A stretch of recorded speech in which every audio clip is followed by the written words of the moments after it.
Selamat sore Bung Firdaus Ilyas. Selamat sore Bung Meldi Rendra. Ya, Sore terus. Minggu ini nih ada drama Bu Risma ya.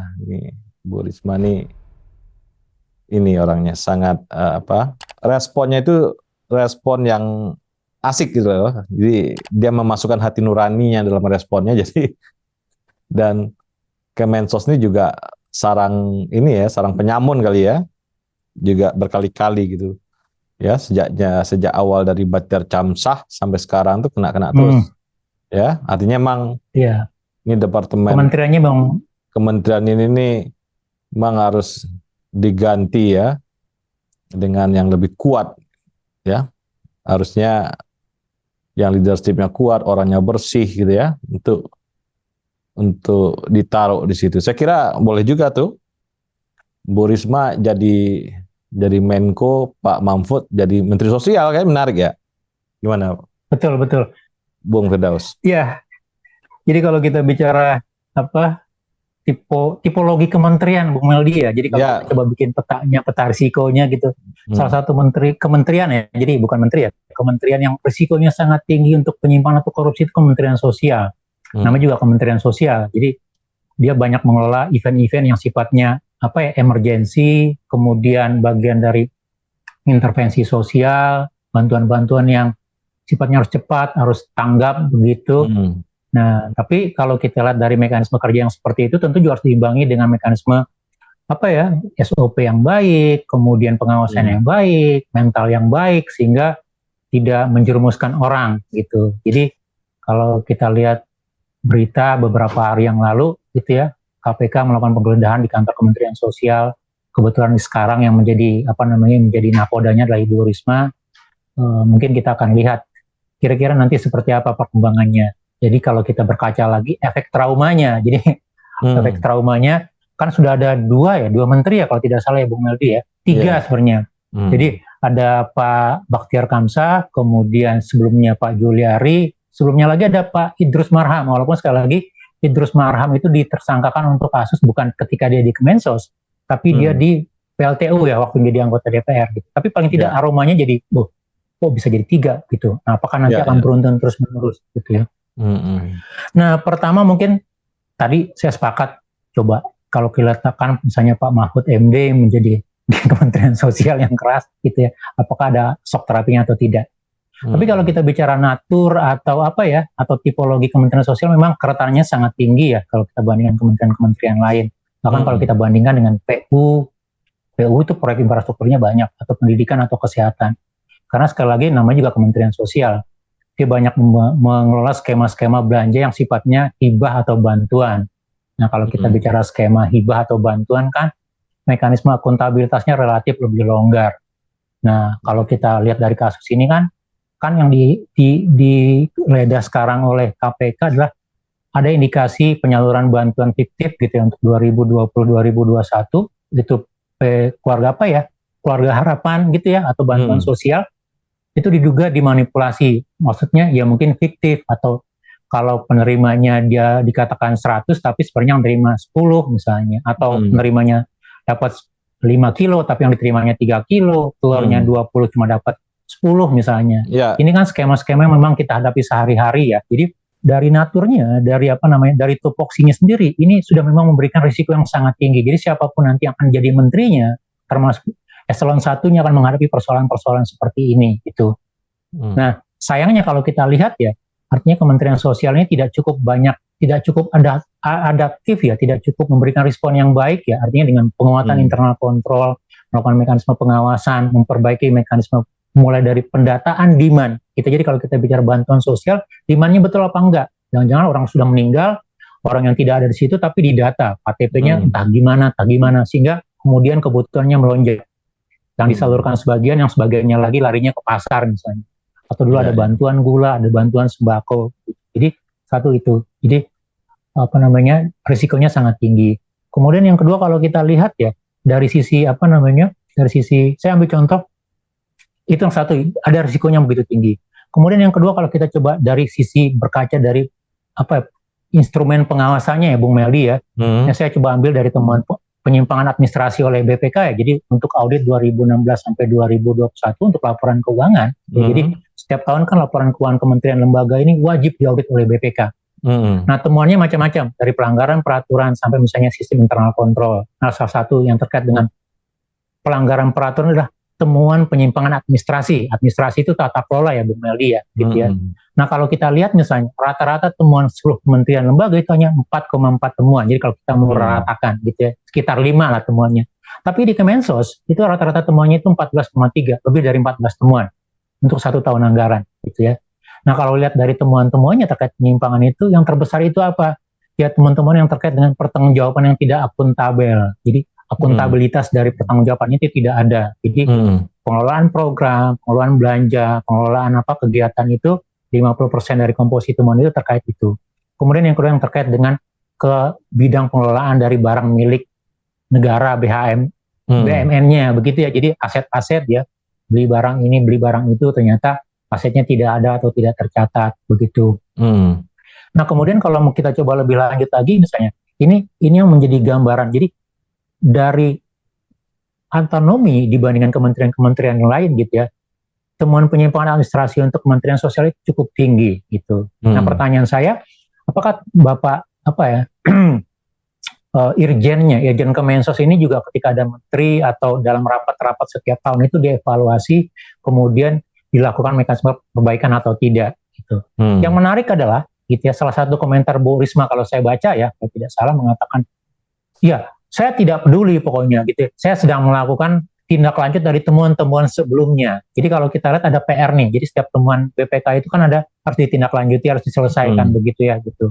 Nah, artinya dari respon itu saja paling tidak gitu untuk konteks itu misalnya memang ada concern, ada kepedulian untuk menindaklanjuti temuan-temuan sebelumnya, baik itu pada era dia atau menteri sebelumnya. Juliari, kemudian sebelumnya siapa lagi begitu. Yeah. Ini yang jadi catatan awal ya kalau kita lihat kenapa Kemensos ini rawan sekali gitu ya, semacam ada serangan serangan dadakan atau kunjungan dadakan OTT atau dari penggeledahan dari APH gitu. Sebenarnya kan udah ada inovasi-inovasi yang mungkin cukup baik ya. Jadi Kemensos didorong mengelola yang bukan barang, dia hanya mengelola uang. Jadi bantuan itu sekarang harus diarahkan langsung ke orangnya dengan uang, bukan dengan barang. Itu akan mengurangi peluang atau potensi korupsi yang terjadi di tingkat kementerian tersebut. Benar nggak, Bung Firdaus? Iya, memang kalau dilihat dalam beberapa tahun, saya ingat ya, di waktu pas di awal COVID, tahun kedua, ketiga gitu ya, atau di awal pertengahan tahun pertama udah ada bantuan untuk uang ya, cash ya, kepada orang yang terdampak. Ini juga salah satunya dikelola Kemensos atau beberapa program yang lain. Jadi merubah dari bentuk in-kind menjadi uang. Tapi sekali lagi uang gitu ya, kan berbasis dari pendataan yang baik. Gitu. Siapa saja sih penerimanya, fiktif atau enggak gitu ya, direkayasa atau tidak. Jangan ya tadi apakah orangnya valid atau tidak, jangan sudah meninggal nih gitu. Tapi ya dicairkan juga begitu. Artinya kalau sumber demand dalam pengelolaan skema-skema intervensi sosial. Jadi kalau kita ingat di negara-negara Eropa misalnya semacam social welfare gitu ya, atau ini satu skema yang memang harus dibutuhkan begitu. Nah, yang kedua kalau kita lihat lagi dalam prakteknya, betul ya, walaupun tadi sudah dibuat secara dikembalikan dalam bentuk uang bukan barang lewat bank atau kantor pos gitu ya, atau bahkan diberikan langsung ke rekeningnya, dibuatkan rekening, tapi sekali lagi kejahatan atau manipulasi itu kan juga beradaptasi ya Bung Meldi ya gitu. Dalam prakteknya saya tidak menemukan dalam skema apapun, misalnya kartu Jakarta Pintar, kartu Indonesia Sehat, bantuan-bantuan apapun, kita mulai dari yang paling bawah ya. Paling bawah itu adalah skema yang dibangun adalah karena Anda mendapatkan sesuatu yang gratis, apapun gratis, kemudian ketika Anda dipungliin, dipotong, berkurang, Anda tidak boleh protes. Jadi idiomnya begini, statementnya, lah barang gratis saja mau dapat yang baik, udah gratis saja mau lengkap. Gitu. Ini dalam sisi misalnya ketika publik berhadapan langsung dengan bicara kebutuhan ya, baik itu distribusi tingkat RT, RW, kelurahan begitu, atau ketika kita misalnya di sekolah menuntut perbaikan kualitas pembelajaran, udah gratis meminta buku baru, itu masih bisa dipakai tuh, bukunya sudah bertahun-tahun. Jadi tetap saja gitu ada skema-skema, yaitu tadi misalnya orang tetap melakukan manipulasi atau penyimpangan begitu. Nah, jawabannya memang ya artinya dari mekanisme yang tadi dari barang dirubah menjadi sesuatu yang lebih bisa dimonitoring, bisa diverifikasi, bisa di tracing gitu ya. Tapi bagaimana dengan pelaksanaan di lapangannya? Apakah ada pengawasan atau tidak? Apakah juga ada mekanisme pelaporan? Kalau saya ingat dari kanal jaga yang dibangun oleh KPK, salah satu yang banyak masuk pelapornya bantuan-bantuan atau skema-skema bantuan sosial, mulai dari kurang jumlahnya, dipotong, ada pungli, penerima tidak seharusnya dan segala macam begitu. Jadi memang tadi skema yang yang non cash gitu, yang non barang kepada skema cash lewat perbankan, tapi dia harus diimbangi dengan mekanisme monitoring atau pengawasan-pengawasan yang lain begitu. Iya, ya inilah yang menjadi dari tahun ke tahun ya, Kemensos selalu dirundung malang persoalan-persoalan demikian. Kemudian saya kira juga masalah-masalah teknokrasi ya. Saya kira alangkah baiknya di Kemensos itu sebenarnya kan sangat banyak NGO yang bergerak di situ. Jadi dibuka lelang, jadi eselon satunya ya teman-teman NGO aja, Oxfam gitu kan. Aktivis ya. Anak-anak Oxfam jadi jadi eselon 1 dari Kemensos itu kan menarik ya. Ada anak LBH lah ditaruh di situ. Saya kira ini terobosan yang saya kira Istana Negara Pak Jokowi bisa melakukan terobosan. Iya betul. Jadi kalau kita bicara opportunity untuk perbaikan, sebenarnya banyak yang bisa kita lakukan. Paling tidak alternatif perbaikan, alternatif pencegahannya. Ya mungkin dengan mulai menempatkan orang yang punya, ya kita anggap track record baik ya, walaupun sekali lagi pengalaman dia, ya karena kan tiap pos itu berbeda tantangannya Bung Nadi ya. Tapi menurut saya kenapa tidak untuk dicoba begitu? Karena memang terutama dalam tantangan tadi ya, kan tantangan kenapa di Kemensos itu gampang bocor karena opportunity itu apa? Karena skema interaksinya, skema akuntabilitasnya. Jadi kalau kita punya nama aja, list nama penerima saja itu sudah dianggap pertanggungjawaban.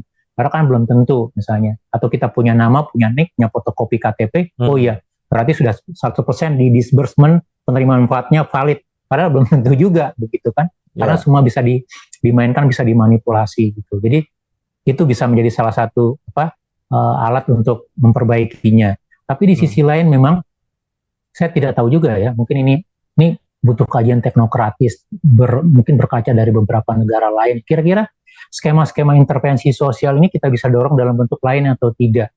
Contoh misalnya kita dorong semacam, saya tidak tahu, terbayang selintas saja, misalnya semacam dana atau fund untuk pendidikan atau kesehatan. Jadi ada garansi gitu ya, setiap orang yang punya kemampuan dari sisi akademik, kemampuan belajar begitu ya, kita sudah berikan semacam alokasi budget buat dia bisa berkuliah, misalnya begitu. Artinya nanti infrastrukturnya ditambah, sarannya.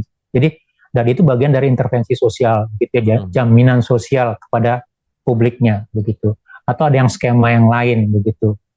Ya termasuk juga nanti memasukkan orang-orang yang punya integritas baik ya. Karena kalau kita lihat kan Kemensos ini kesannya itu kayak apa ya? Agak tidak elit, kementerian tidak elit ya, kalau saya melihatnya begitu ya. Jadi kalau dibandingkan Kementerian Keuangan, Kementerian Perdagangan, perlente, berdasi gitu ya. Kemensos ini kan banyak ketemu dengan masyarakat, orang susah gitu ya, yang putus kerja, yang tidak punya apa-apa begitu. Nah, situasi ini mungkin yang juga membuat misalnya sudah, kalau orang susah dibantu ya ala kadarnya saja. Kan prinsipnya masih untung toh dibantu daripada tidak dibantu, masih untung toh dapat telur daripada misalnya walaupun telurnya dipotong berapa butir misalnya. Ya sekali lagi banyak gitu ya, banyak orang pintar yang bisa menyelesaikan.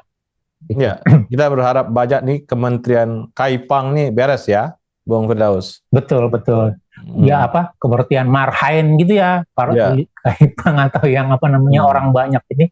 Artinya jangan sampai juga memang nanti dikondisikan, dibiarkan ya udah Kemensos itu emang begitu naturnya, agak slam gitu. Jadi kalau akuntabilitasnya agak rendah ya biarkan saja, yang penting ada intervensinya.